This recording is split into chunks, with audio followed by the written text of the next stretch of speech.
오늘은 그 코로나19와 교회라는 주제로 좀 나누겠습니다. 코로나19 사태가 지금 교회에 미치는 영향이 너무 커요.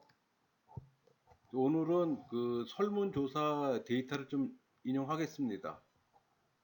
그 현 상황을 기독교인들은 어떻게 생각하는지 그 파악할 수 있는 좋은 자료이기도 합니다.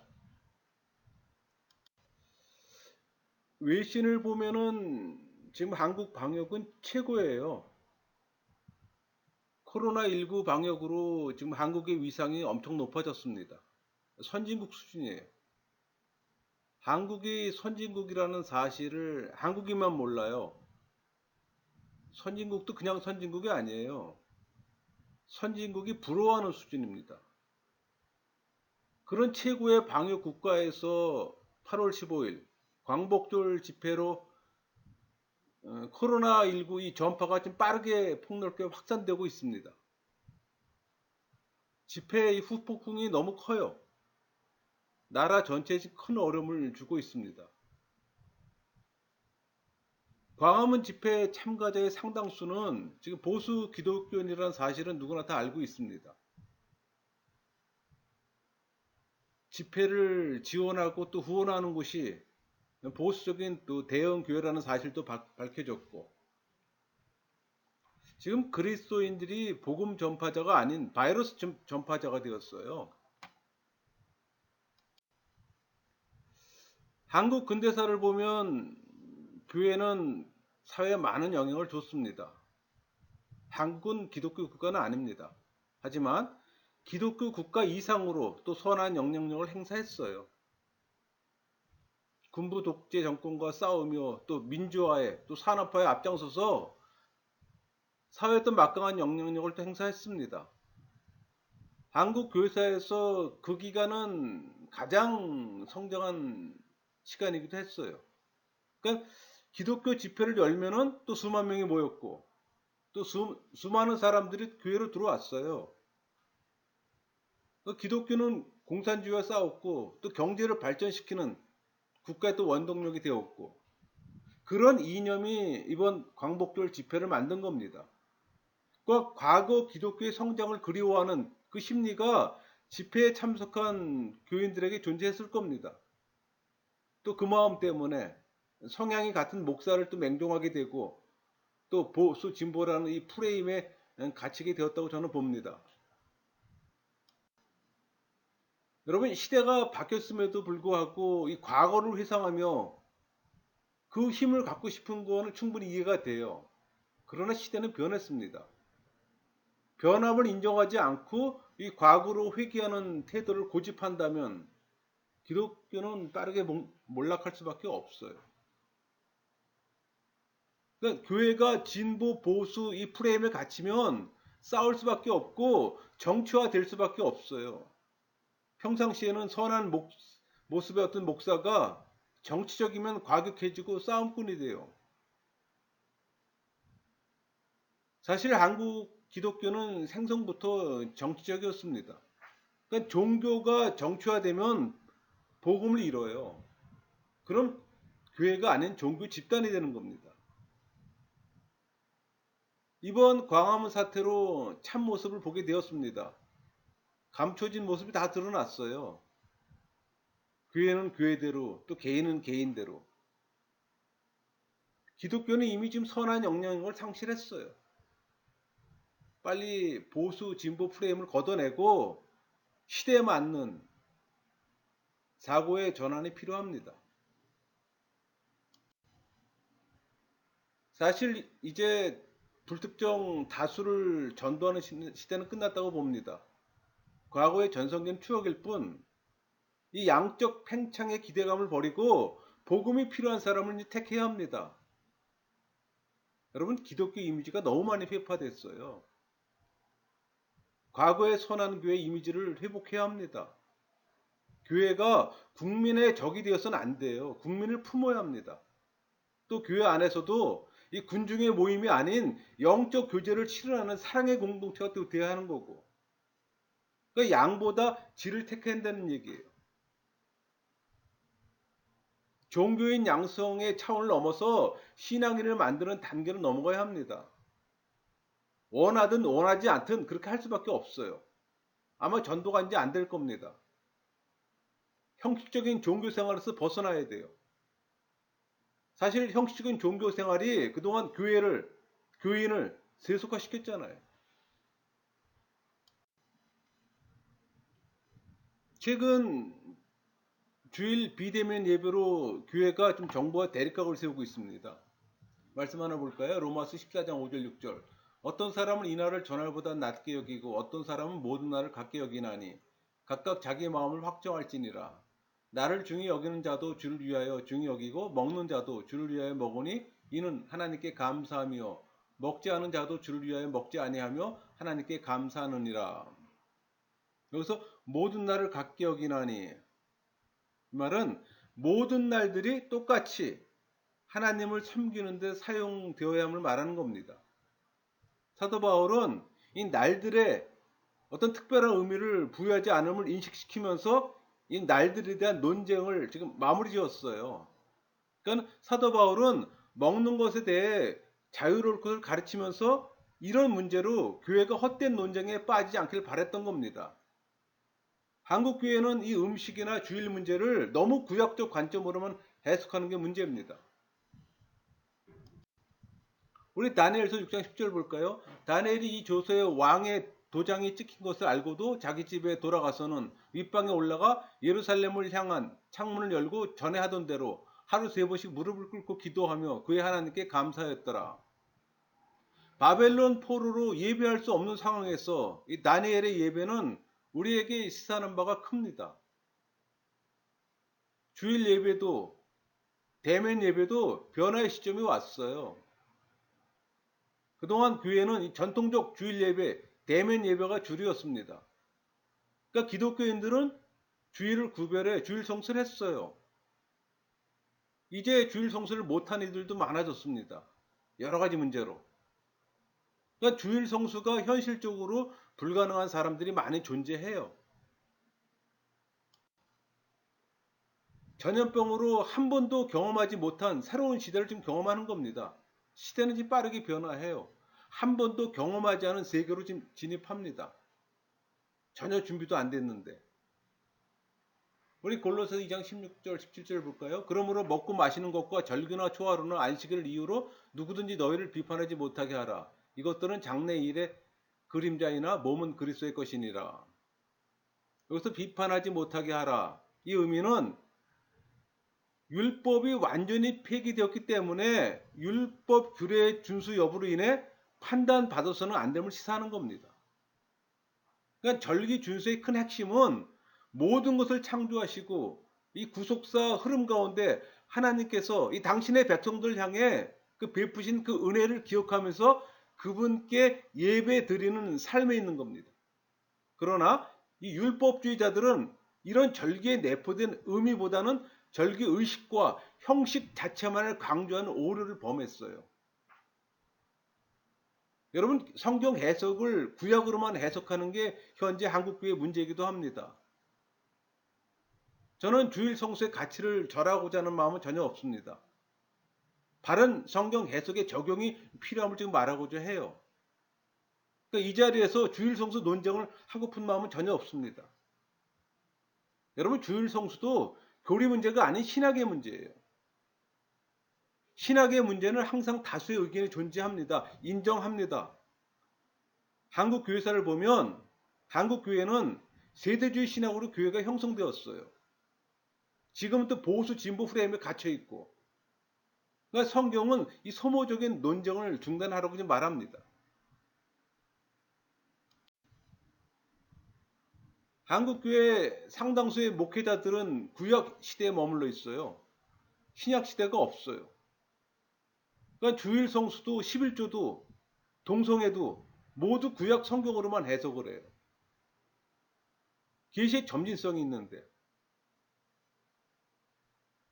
구약에게 성부 하나님, 신약의 성자 하나님, 교회 시대의 성령 하나님, 단계적인 계시의 점진성이 있는데 그게 전부 다 무시되고 있어요.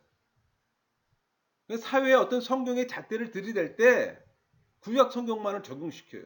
신약 성경은 없나요? 율법만 있지 예수님이 없어요. 여러분 구약만 적용하면 율법적이요 유대교에 머무릅니다. 예수님 오셨고 성령도 오셨는데 신약 이야기는 안 나와요. 여러분 우리가 믿는 종교는 기독교지 유대교가 아니에요. 구약만을 논하게 되면 그건 유대교입니다, 여러분. 물론 이미 근본주의, 세대주의에 함몰되어 있는 것도 사실입니다. 왜? 그렇게 배웠기 때문에. 어떤 목사님 말대로 목사가 예수님을 안 믿어요. 구약의 성부 하나님만을 믿어요. 그래서 권면합니다. 예수님 믿으라고. 예수님을 잘 믿으라고. 목사가 목사에게 하는 말이에요, 여러분. 예수님은 계시된 말씀인데 기록된 말씀이 성경만 또 선포된 말씀만 강조해요. 그러니까 기록된 말씀조차 또 각기 다른 신학적 관점으로 해석해요. 그러니까 당연히 선포되는 말씀도 신앙의 영향을 받게 되는 거죠. 그래서 교회는 더 분열되는 거고.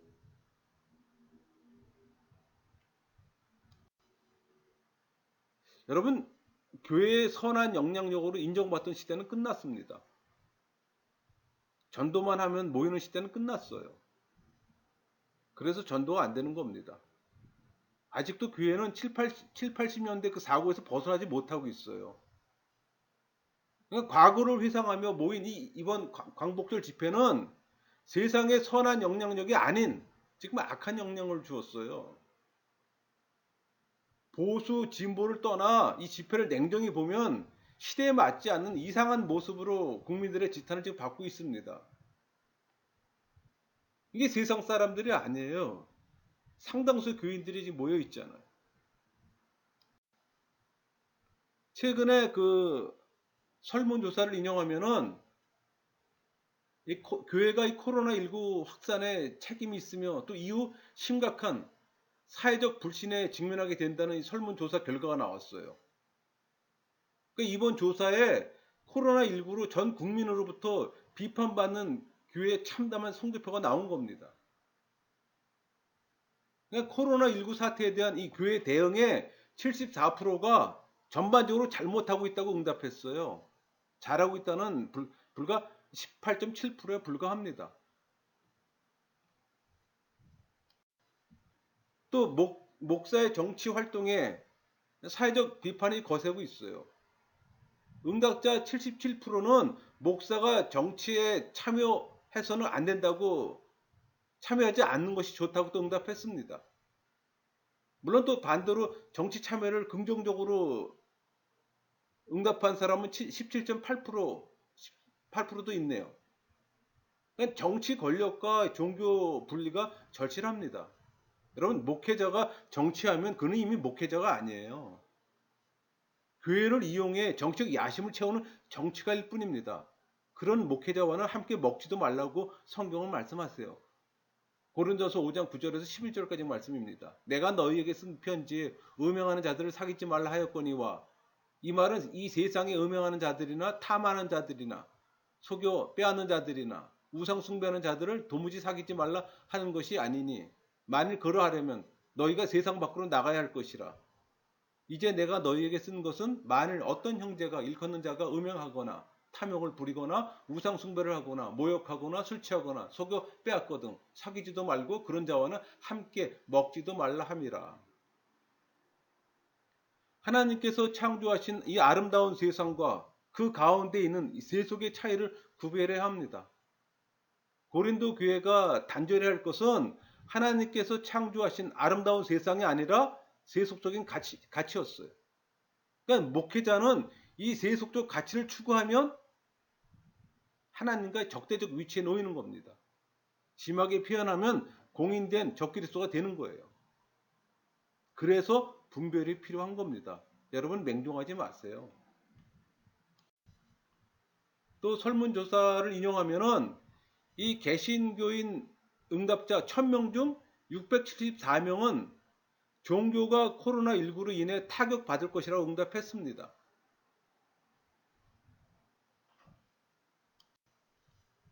어느 종교가 타격을 많이 받을까라는 질문에 82.1%가 개신교라고 응답했어요.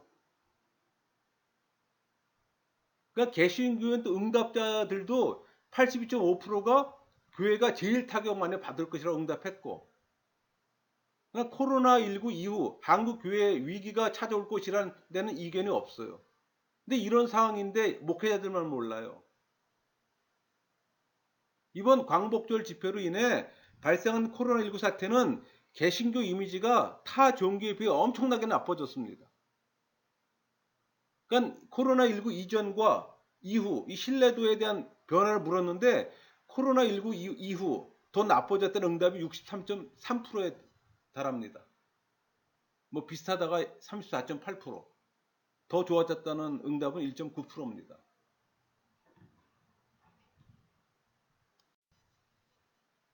또 교회 신뢰도에 대해 교인 가운데 4명 중 1명은 이번 사태로 교회 신뢰도가 더 나빠졌다고 응답했습니다.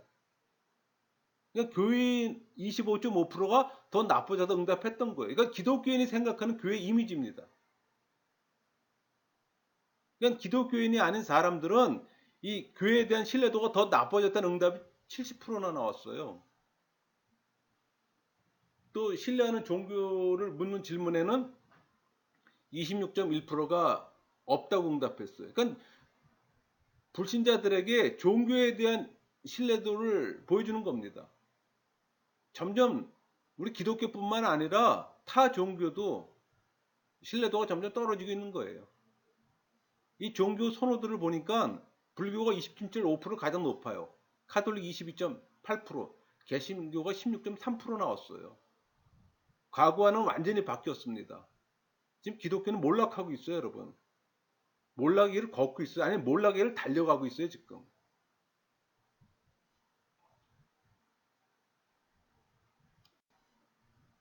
최근에 이 진보적인 기독교 연합 단체에서 9월 1일 날그 개신교 단체 사제 성명서를 발표했습니다. 저 개인적으로는 참 의미 있는 일이라고 생각합니다. 이 보수적 단체에서도, 아니, 대형교에서도 이런 진실된 자세로 좀 세상에 사제의 모습을 좀 보였으면 해요. 뭐 크게 영향을 주지는 않겠지만 할 수 있는 일은 해야 된다고 생각합니다. 이번 광화문 집회 사태에 교회 책임이 큽니다. 이 집회 참석자들이 전국에서 모였잖아요. 전국에서 모이다 보니까 전국적으로 또 그냥 확산이 된 겁니다.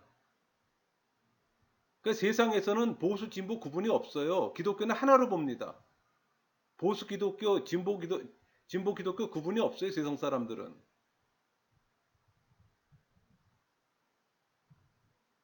사실 교회가 이 코로나 사태에 좀 책임 있는 모습을 좀 보였으면 합니다. 물론 정치적으로 몰고 가는 분들도 계세요. 상당수 많은 사람들은 정치적으로 이용합니다.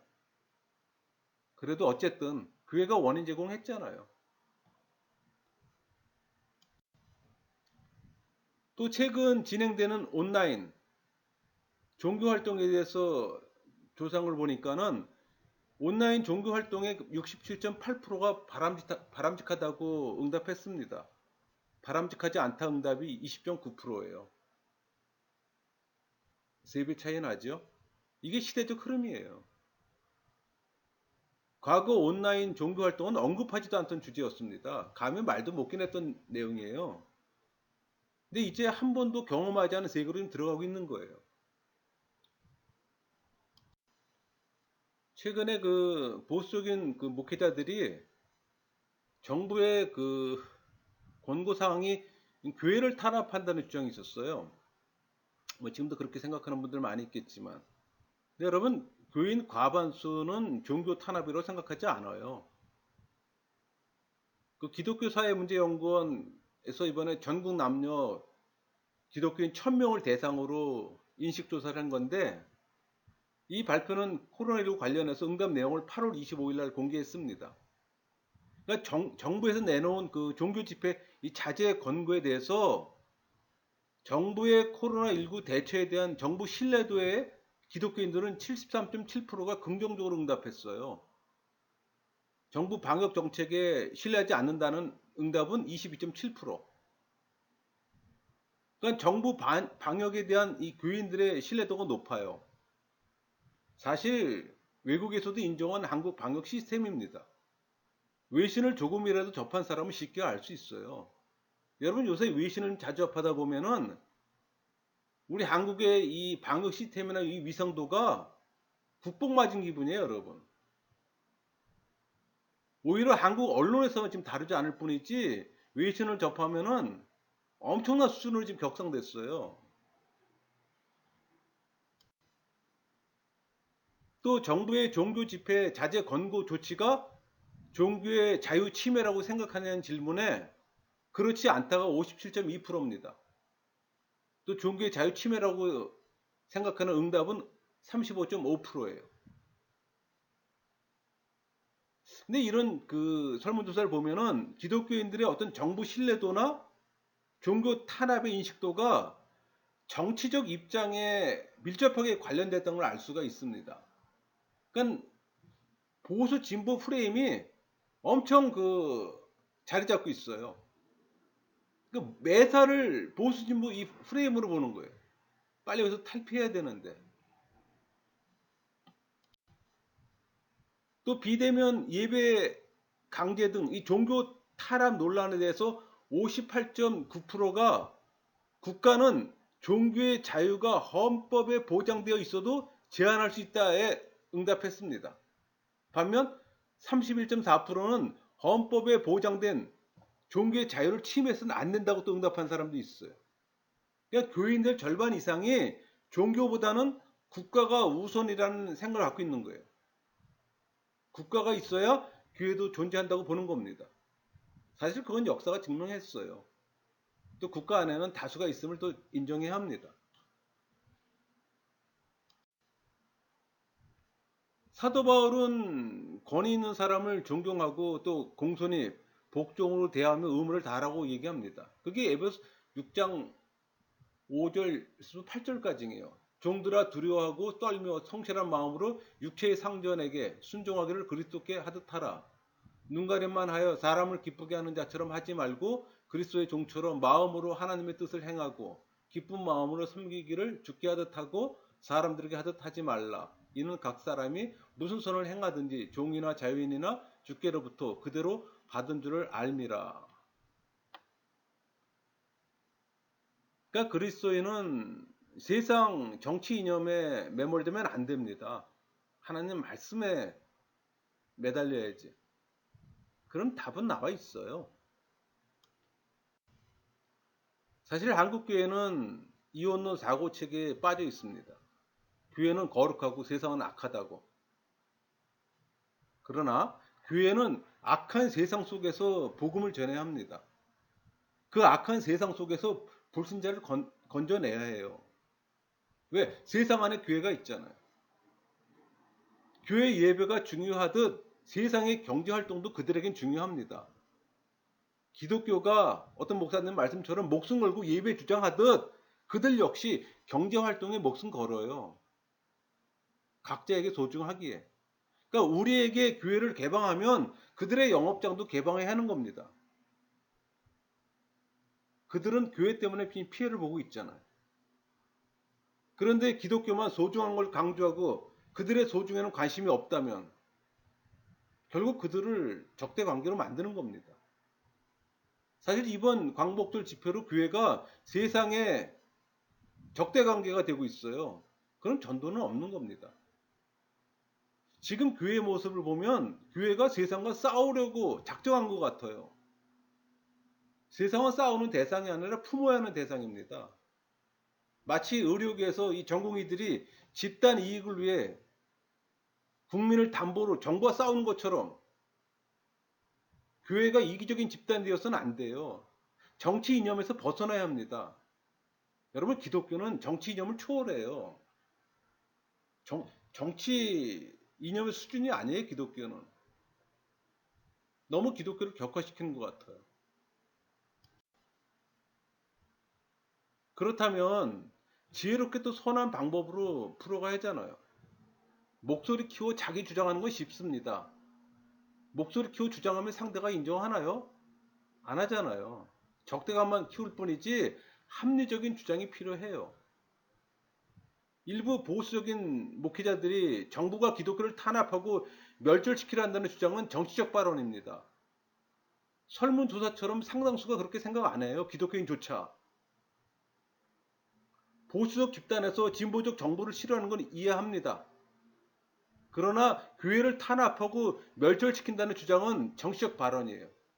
우리 히브리서 13장 17절 볼까요? 너희를 인도하는 자들에게 순종하고 복종하라. 그들은 너희 영혼을 위하여 경성하기를 자기들이 청산할 자인 것 같이 하느니라. 그들로 하여금 즐거움으로 이것을 하게 하고 근심으로 하게 하지 말라. 그렇지 않으면 너희에게 유익이 없느니라. 정치 집단이 싸우기 위해 하는 발언을 교회가 지금 하고 있습니다. 여러분, 종교와 정치 구분해야 합니다. 교회만을 강조하고 세상을 공격하고 싸우면 교회는 더 힘을 잃어요.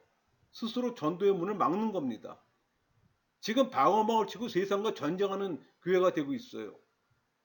세상에 많은 사람들이 교회를 향해 지금 손가락질하고 있어요. 뭐 때문에 교회가 손가락질을 받아야 하나요? 로마 시대처럼 교인을 지금 핍박하나요? 종교의 자유가 있는 시대에 살잖아요. 종교 탄압 운운하는 것은 목사인 저도 인정하기 좀 어렵네요. 한국에서 종교 생활은 전혀 문제 없어요. 지금 코로나는 특수상황이잖아요. 만약 정부 권력이 종교를 탄압하면 대한민국 기독교인 모두는 일어날 겁니다. 그러나 집회가 지금 정치적이잖아요. 정부를 상대로 싸우고 있잖아요. 이 집회에 참여 안 하는 것은 종교 탄압이 아니라는 합리적인 판단 때문입니다. 지금 기독교인들 행동에 실망해 많은 젊은이들이 교회를 떠나고 있어요. 냉정하면 현실을 보세요. 보수 진보 프레임에 빨리 벗어나야 합니다. 정치 권력이 이용당하지 말고 성경으로 돌아오세요.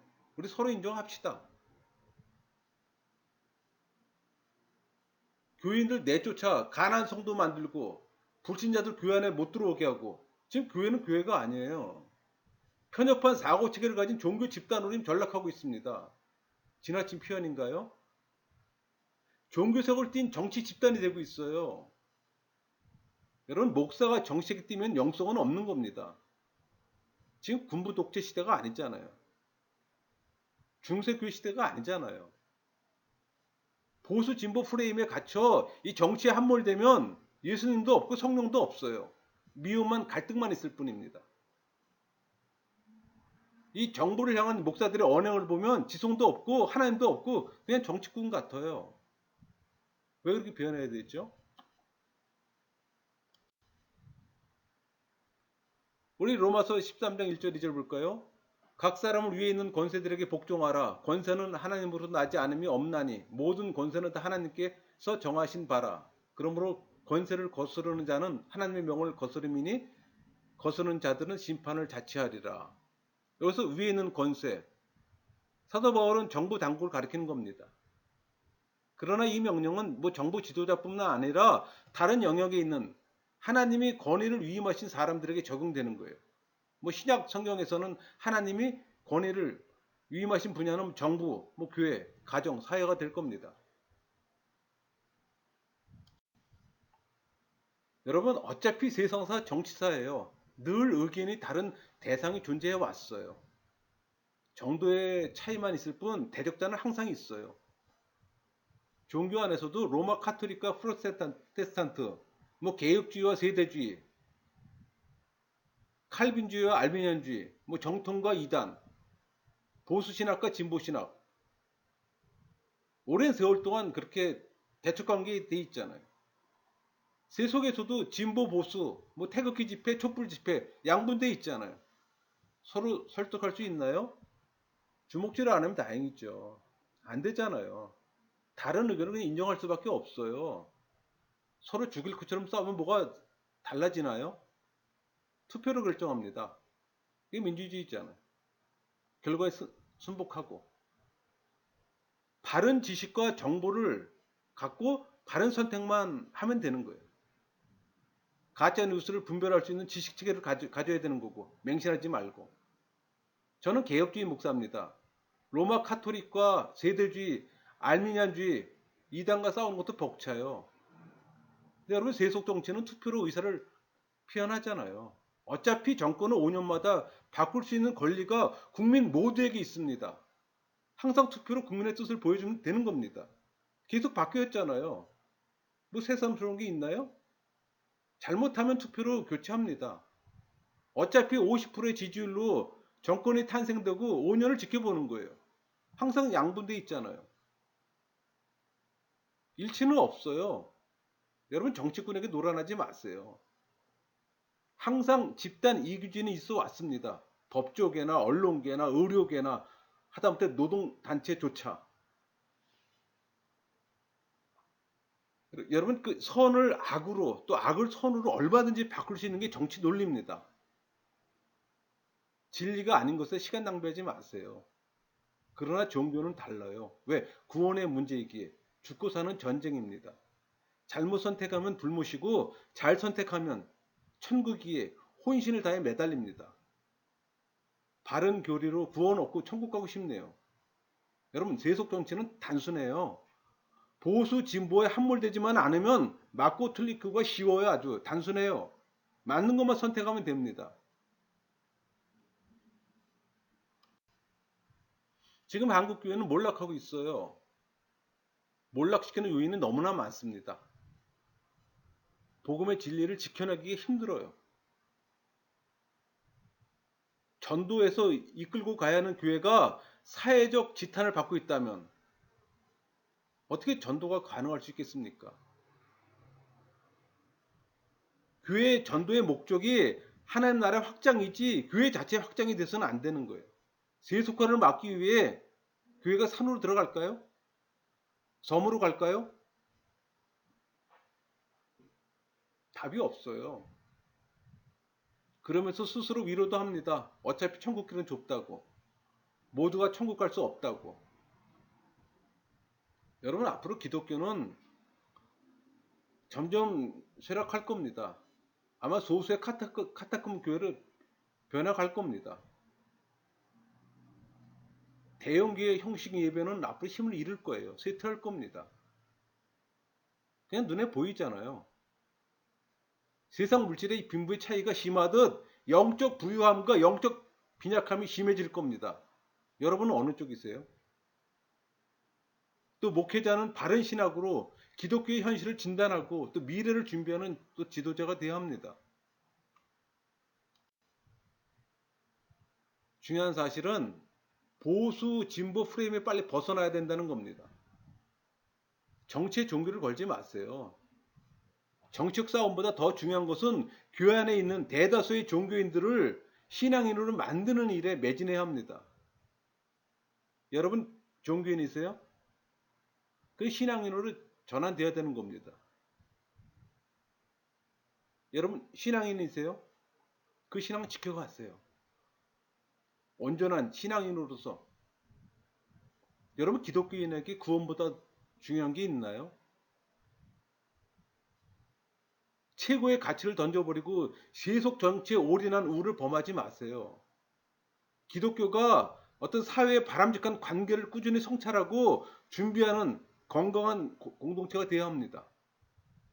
기독교인 모두가 동참해야 합니다. 구원을 목회자에게 맡기지 마세요. 구원은 개인적입니다. 기독교의 미래가, 개인의 구원이 여러분 개개인에게 달려 있어요. 선택도 여러분의 몫입니다. 심판대 앞에서 후회하지 마시고 구원 받으세요. 말씀을 마치겠습니다.